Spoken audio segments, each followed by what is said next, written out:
Dear students, HTML की series की हमारी ये पहली वीडियो है जिसमें आज हम ये देखेंगे कि HTML होती क्या है और इसको अगर हमने अपने कंप्यूटर पे या इंटरनेट के ऊपर इस लैंग्वेज को में कोड लिख के उसको चलाना हो तो कैसे चलाते हैं।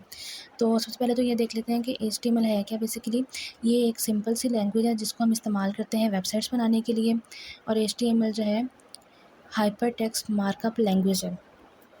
इनके इसके दो पार्ट्स हैं, एक है हाइपर टेक्स्ट और दूसरी है मार्कअप लैंग्वेज। अब ये देख लेते हैं कि इन दोनों का मतलब क्या है। हाइपर टेक्स्ट का जो वर्ड है ये यूज़ होता है एक स्पेशल टेक्स्ट के लिए, इसको हम कहते हैं hyper link. Hyper link basically क्या होता है कि आप अपने जो भी कोई टेक्स्ट लिखा होता है उसको ऊपर लिंक लगाते हैं।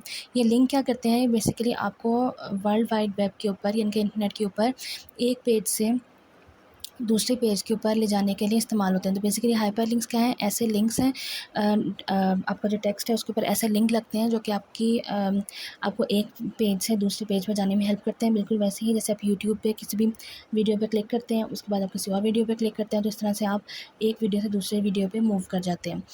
तो ये आपका हो गया हाइपर टेक्स्ट। और मार्कअप लैंग्वेज से मुराद क्या है कि आपने HTML के अंदर जो कोई भी काम करना हो उसके लिए आप टैग्स इस्तेमाल कर सकते हैं। फॉर एग्जांपल अगर आपने पैराग्राफ लिखना है उसके लिए आप पी का टैग इस्तेमाल कर लेंगे। जिस तरह यहाँ पर लिखा हुआ है आई एम ए स्टूडेंट, ये एक पैराग्राफ है, ये क्योंकि एक पी टैग के अंदर लिखा हुआ है। I am in class 9th, ये एक अलग पैराग्राफ है। I am in computer section, ये एक अलग पैराग्राफ है। और आई हैव कंप्यूटर, ये एक अलग पैराग्राफ है। यानी कि आपने कोई भी काम करना है, पैराग्राफ लिखने हैं, हेडिंग बनानी है, टेक्स्ट को बोल्ड करना है, कोई भी काम करना है तो उसके लिए आप टैग इस्तेमाल कर सकते हैं। HTML के टैग्स के दो पार्ट्स होते हैं, एक इसका ओपनिंग टैग होता है और एक इसका क्लोजिंग टैग होता है। ओपनिंग टैग को आप सिंपली इस तरह से इन दोनों सिम्बल्स के दरमियान में लिखते हैं और क्लोजिंग के लिए आप यहाँ पर स्लैश भी साथ डाल देते हैं। इन दोनों टैग्स के दरमियान में जो चीज़ आती है वो होता है कंटेंट। और इस टोटल को, ये जो टोटल आपका पूरा एक टैग का पार्ट बनता है, इसको हम कहते हैं एलिमेंट। तो बेसिकली ये आपके एक सिंपल सा एग्जांपल है आपके HTML के टैग के, जिसके तीन पार्ट्स हैं। एक इसका ओपनिंग टैग होगा, एक उसका क्लोजिंग टैग होगा और उसके दरमियान में आपका कंटेंट आ जाएगा। HTML के बारे में जो एक बात जानना हमारे लिए बहुत ज़रूरी है वो ये है कि ये केस सेंसिटिव लैंग्वेज नहीं है। इसका क्या मतलब है कि अगर आपने एक टैग को, जो कि पैराग्राफ का टैग हमने पीछे देखा भी है, अगर उसको चाहे आप स्मॉल में लिखें या चाहे आप कैपिटल में लिखें तो इससे तो कोई फ़र्क नहीं पड़ता। पैराग्राफ बनाने का जो भी काम हमने करना है वो चाहे स्मॉल पी से करें चाहे कैपिटल पी से करें, दोनों तरीके से ही हमारा काम हो जाएगा। तो कोई फ़र्क नहीं पड़ता कि अगर आपने कोई भी टैग इस्तेमाल किया है उसके लिए आप अपर केस में यानी कि कैपिटल लेटर्स को यूज़ कर रहे हैं या लोअर केस में स्मॉल लेटर्स को यूज़ कर रहे हैं, दोनों अपना काम सेम करेंगे। सब लैंग्वेजेस में ऐसा नहीं होता, लेकिन HTML में हमें इससे कोई फ़र्क नहीं पड़ता कि हमारी लैंग्वेज का केस कौन सा है। आप चाहे अपर केस में लिखें चाहे लोअर केस में लिखें, आपका कोड में कोई एरर नहीं आएगा, कोड चल जाएगा आपका।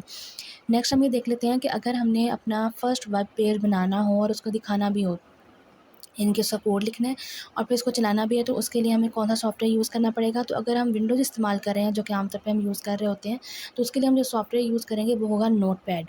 तो अब हम ये देख लेते हैं कि किस तरह से हम नोटपैड के अंदर HTML का बिल्कुल बेसिक सा कोड लिख सकते हैं।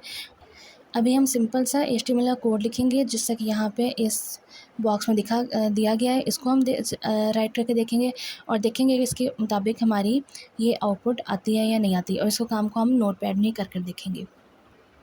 नोटपैड को ओपन करने के लिए आपके पास बहुत सारे तरीके हैं, डिफरेंट विंडोज़ में डिफरेंट तरीके होते हैं। यहाँ पर मैं जो यूज़ कर रही हूँ, सर्च बार में जाके हम यहाँ पे लिखेंगे नोटपैड और इसको ओपन कर लेंगे। ओपन करने के बाद हमारे पास एक नोटपैड ओपन हो गया है। इसमें फ़िलहाल इसके ऊपर अगर आप देखें तो अनटाइटल्ड लिखा है, यानी कि हमने इस फाइल का भी कोई नाम नहीं रखा। अब यहाँ पर हम वही वाला कोड लिखेंगे जो पीछे हमने बॉक्स में देखा था। सबसे पहले हम यहाँ पे HTML का टैग लिख लेते हैं, उसके बाद बॉडी का टैग, उसके बाद हम यहाँ पर लिखेंगे हेडिंग का टैग,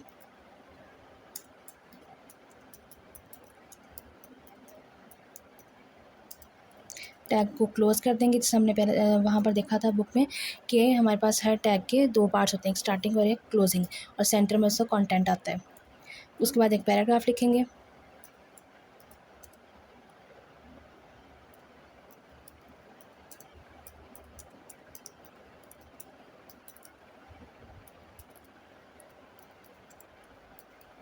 इसको भी क्लोज़ कर देंगे और लास्ट में आके हम बॉडी और HTML के टैग को भी क्लोज़ कर देंगे।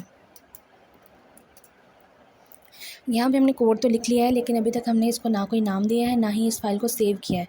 तो हम क्या करेंगे, सबसे पहले जाएंगे फ़ाइल में, और जब भी आप अपनी फ़ाइल को सबसे पहले सेव कर रहे होते हैं, उसके लिए आपको जाना होता है सेव एज़ में। सेव एज़ में जाके हम किसी भी फ़ोल्डर में जाके यहाँ पे अपनी फ़ाइल को सेव कर सकते हैं। जिस तरह मेरे पास डिफरेंट फ़ोल्डर्स आ रहे हैं, डेस्कटॉप, डॉक्यूमेंट्स, डाउनलोड्स, आप किसी में भी कर सकते हैं। मैं फ़िलहाल है जो है डी ड्राइव में आके एक न्यू फ़ोल्डर बना लेती हूँ, जिसका हम नाम लिखते हैं इंट्रो टू HTML। और इस फ़ोल्डर के अंदर मैं इस फ़ाइल को सेव करूँगी। सेव करने के लिए आपने यहाँ पर फ़ाइल का जो नाम लिखना है, क्योंकि हम फर्स्ट लेक्चर कर रहे हैं तो इसमें मैं इसका नाम फर्स्ट लेक्चर रख लेती हूँ।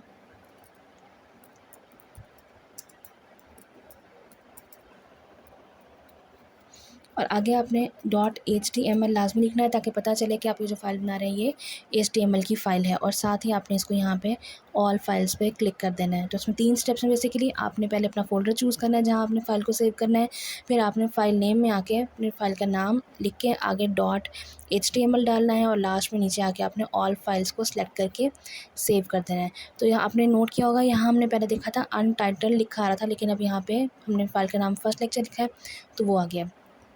अब हम करते हैं कि डी ड्राइव में जाकर देखते हैं कि क्या वहाँ पर हमारी फ़ाइल पड़ी हुई है या नहीं। आप ये देखें, इंट्रो टू HTML में जाकर मैं देखा है तो यहाँ मेरे पास फर्स्ट लेक्चर के नाम से फ़ाइल सेव हुई है। मैं इसी से फ़ाइल को ओपन विद गूगल क्रोम कर लेती हूँ। तो देखें, जैसे ही मैंने यहाँ पे ओपन विद गूगल क्रोम किया है तो मेरे पास ही मेरा फर्स्ट पेज जो है वेबसाइट की सूरत में खुल के सामने आ गया। यानी कि हमने नोटपैड के अंदर जो कोड लिखा था माय फर्स्ट पेज, जिसके लिए हमने H1 हेडिंग का टैग यूज़ किया और पैराग्राफ के लिए हमने P का टैग यूज़ किया, वो दोनों चल गए हैं और हमारे पास यहाँ पर इस तरह से हमारी फर्स्ट वेबसाइट शो होना स्टार्ट हो गई है। तो ये तो हमने बेसिकली जो वेबसाइट बनाई है, इसको हमने बनाया है इस नोटपैड को इस्तेमाल करते हुए। आपके पास अगर तो PC है तो आप, या लैपटॉप है तो आप उसमें तो नोटपैड चला लेंगे, लेकिन अगर आपके पास नहीं है तो उस सूरत में आपको क्या करना होगा, हम एक वेबसाइट देख लेते हैं।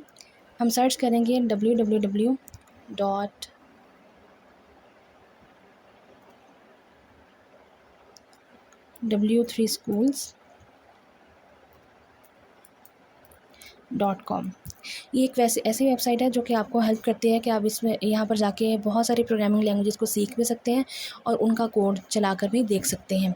जिस तरह से आप ये देख रहे हैं, ऊपर बहुत सारे लैंग्वेजेस के नाम आपको शो हो रहे हैं। क्योंकि हमने HTML की प्रैक्टिस करनी है तो हम यहाँ पे HTML पे क्लिक कर देंगे। जैसे ही क्लिक करेंगे, आपके पास ये साइड बार में अगर आप देखें तो HTML के हवाले से तमाम चीज़ें शो हो रही हैं, जिनको आप यहाँ पे बड़े आराम से लर्न कर सकते हैं। लेकिन अभी फ़िलहाल क्योंकि हम सिर्फ प्रैक्टिस के तौर पे देख रहे हैं, तो आप यहाँ पर चले जाएंगे ट्राई इट योरसेल्फ में। जैसे ही हमने ट्राई इट योरसेल्फ पे क्लिक किया, आपके पास यहाँ पे ये पेज खुल गया जिसमें पहले से ही कोड लिखा हुआ है। इस कोड को अगर हम मिटा दें यहाँ से और अपने वाला कोड यहाँ पर लाकर लिखें जो कि हमने नोटपैड की फ़ाइल में लिखा था, तो ये मेरा कोड वाला यहाँ मैंने लिख लिया है। अब मैं इसको करूँगी रन।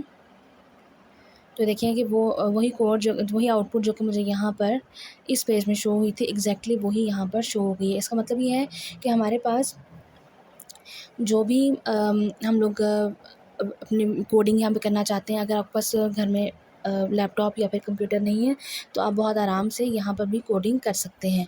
तो इस तरह से हमने आज 2 चीज़ें देख ली हैं। एक तो ये कि किस तरह से कि HTML बेसिकली होती क्या है, और इसके बाद हमने ये भी देखा है कि किस तरह हम HTML की कोड लिख सकते हैं, बेशक हम उसके लिए नोटपैड को इस्तेमाल करें या फिर हम W3 Schools को यूज़ करें। नेक्स्ट लेक्चर में हम अगले टॉपिक्स को डिस्कस करेंगे।